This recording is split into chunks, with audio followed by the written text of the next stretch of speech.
Good morning. Please rise for the Pledge of Allegiance.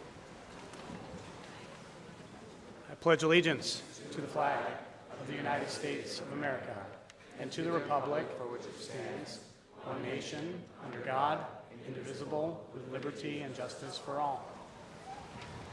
All right, here's Rory with the announcements.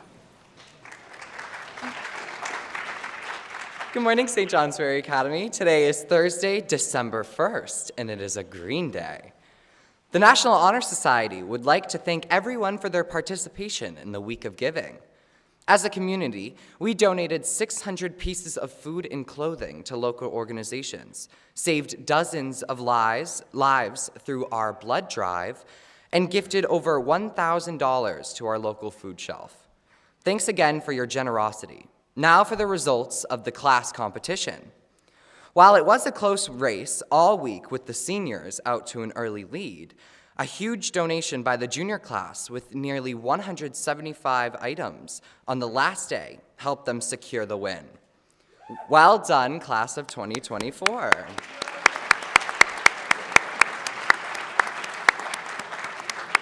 Finally, congratulations to the winners of the advisory treat raffle for the junior class, the car advisory. Congratulations.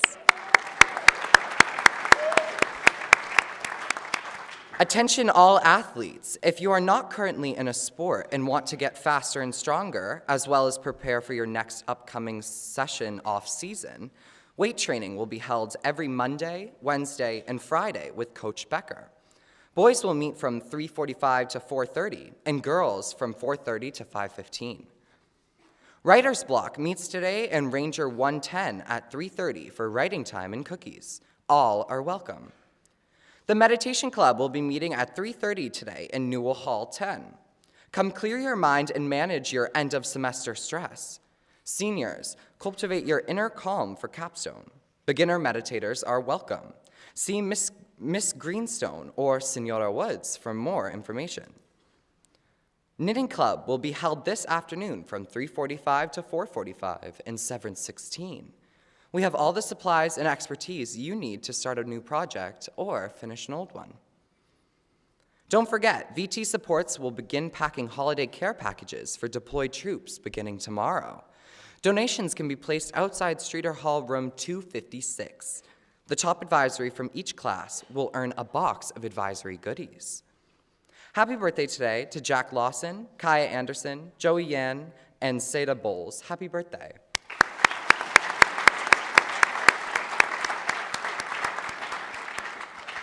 Today after school, the Alpine team, please dismiss the racers at 2:45. And girls hockey, please dismiss those players at 3. That's all, and have a great day, everyone. Thank you, Rory. And now I'm going to invite Theodora Montague to the stage for an announcement. Theodora.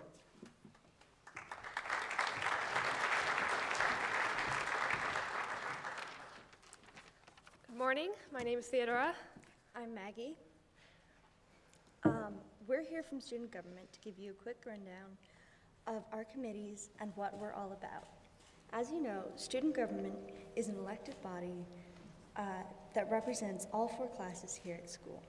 It is made up of 4 officers and 6 to 8 additional representatives from each class. Elections are held in the spring for the upcoming school year, except for the incoming 9th grade class, which holds elections in the fall.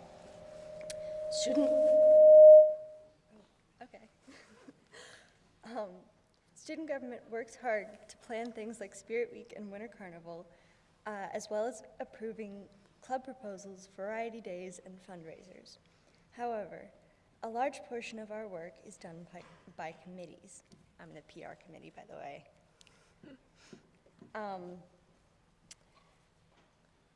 This year we have 6 committees. Public Relations, me, and Theodora, by the way. Spirit, Mental Health, Food and Parking, Environmental, and Social Justice. I am the co-head of the Public Relations Committee, along with Abigail Aiken. Our goal is to increase and facilitate communication and understanding between student government and the student body as a whole. We want to make sure you know what is happening in student gov and feel comfortable and confident approaching your representatives. with concerns or questions. The Spirit Committee is headed by Celine Kellick. This year, they've already put out a lot of hard work into Spirit activities and fall sports seasons, and will be continuing to put effort into hyping us up and keeping things fun at school. The Mental Health Committee is headed by Siri Jolliffe. They are dedicated to improving students' mental health, especially by providing healthy ways to manage stress. The Food and Parking Committee is headed by Elmore Dickstein. Their first goal this year is to create menus and display ingredient lists so that everyone can enjoy the food served at the cafeteria. The Environmental Committee is headed by Nathan Lanzini. Their goals for this year include expanding access to composting on campus and promoting environmental stewardship by raising awareness. The Social Justice Committee is headed by Olivia Blanchard. They hope to address the recent displays of anti-Semitism on campus and to raise awareness about Awareness Month this year, including December, which is Universal Human Rights. Student government is made up of your friends and classmates. If you have any questions, comments, suggestions, or concerns about anything related to this school, feel free to talk to one of them. And if you don't know who your student gov reps might be, well, first of all, we're both reps, so you can talk to us. And also, I'm going to ask them all to stand up right now. If you're in student gov, please stand up. Like the exits, they are located at the front, back, and sides of the auditorium. Please remember that the nearest student gov rep may be behind you. Okay, you can sit down. These people want to hear from you. They want to talk to you and hear your concerns. So please talk to them. Thank you. Thank you.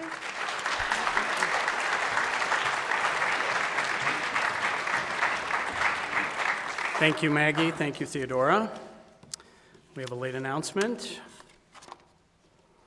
Congratulations to Andrew Thornton Sherman, who was named the Caledonian Record Runner of the Year for this past cross-country season. Andrew, along with Carson Eames, Charlie Krebs, Nathan Lanzini, and Nathaniel Bernier, also earned all-state recognition for their performances in the Vermont State Championship meet. Andrew, Carson, Charlie, and Nathan also earned first-team All-Mountain Division honors, with Nathaniel, Ari, and R11 and Isaac Lanzini earning second-team honors in the league as well. Congratulations, boys.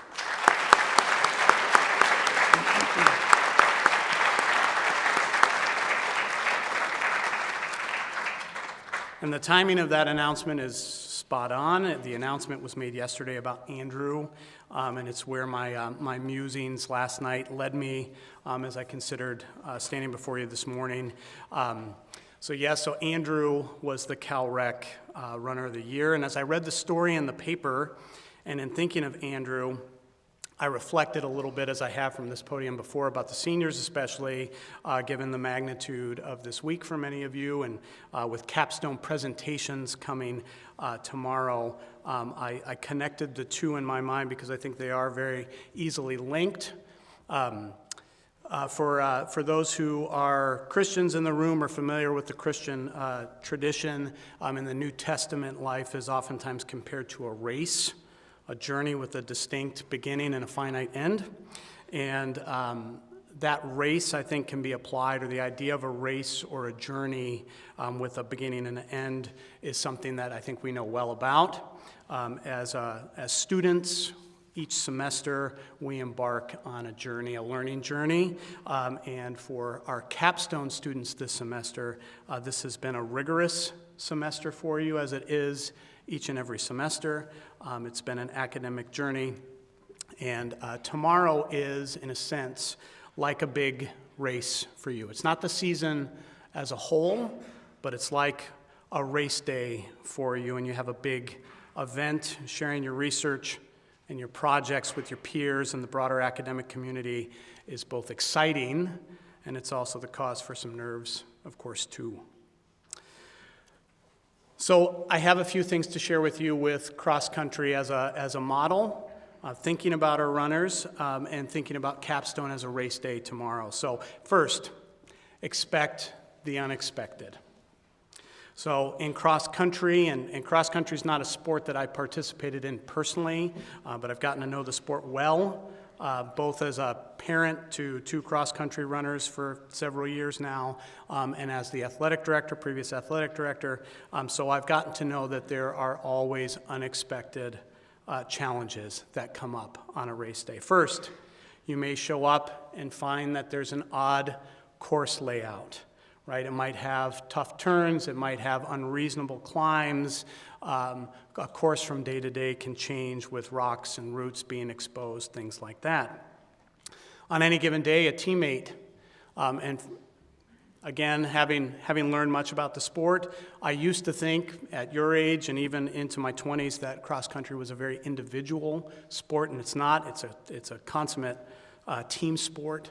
But losing a teammate on a given day, having somebody sick or injured can be very impactful on what happens, so that can be unexpected. Of course, weather can have an effect greatly on how a course runs and what the footing is like. And then you have other unexpected, sort of the random things that maybe you couldn't even predict. They would be very out of the ordinary. And I thought about Andrew yesterday, and watching the team run at New England's. About 1 mile in, I was on the course watching, and I noticed Andrew go by with one shoe. You really ideally would have 2 shoes going by. And I thought about that. It was surprising to me.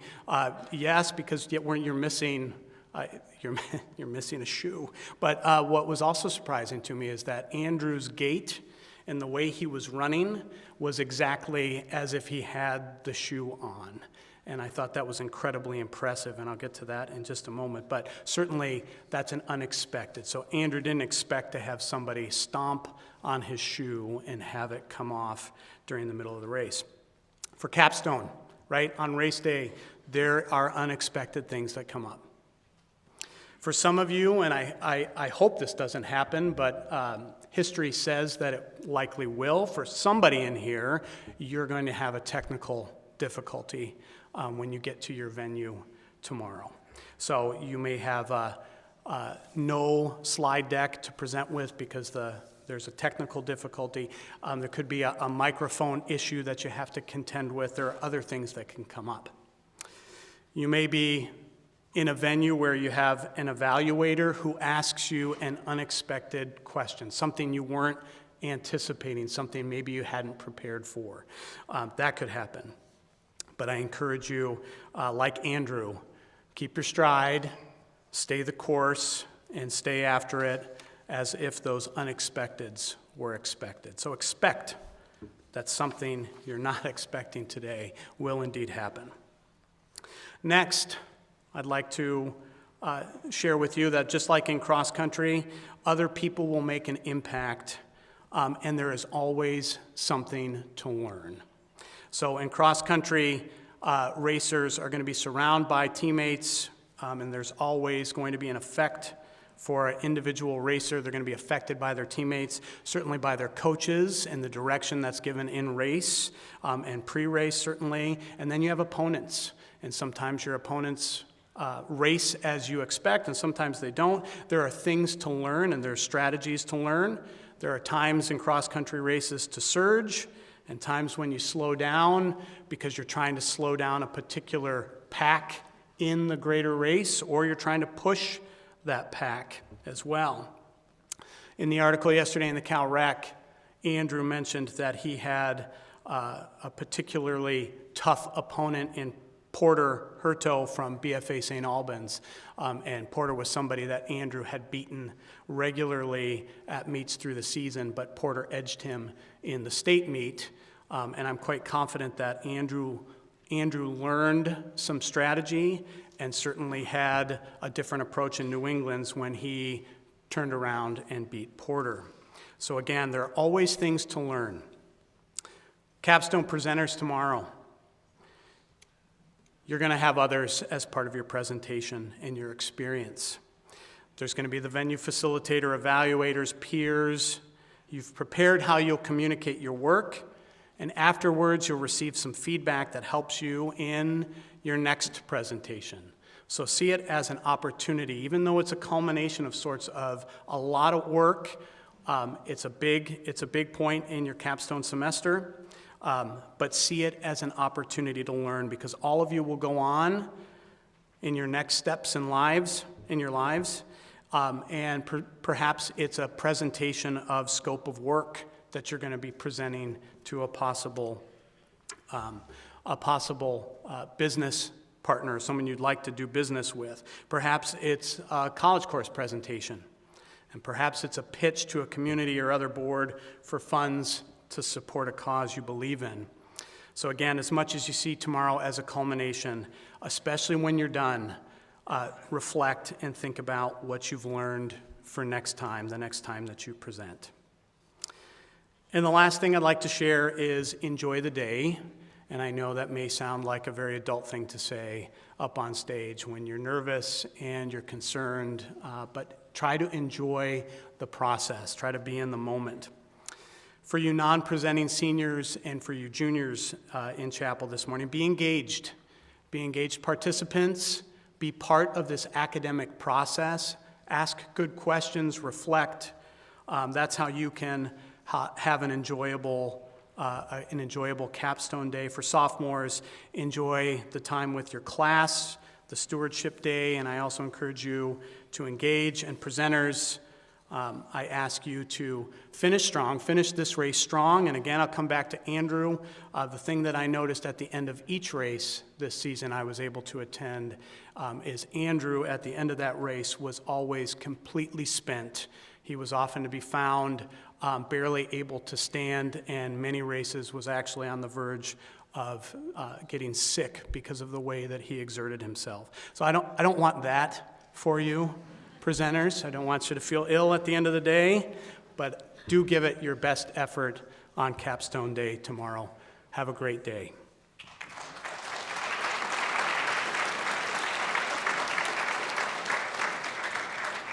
Faculty.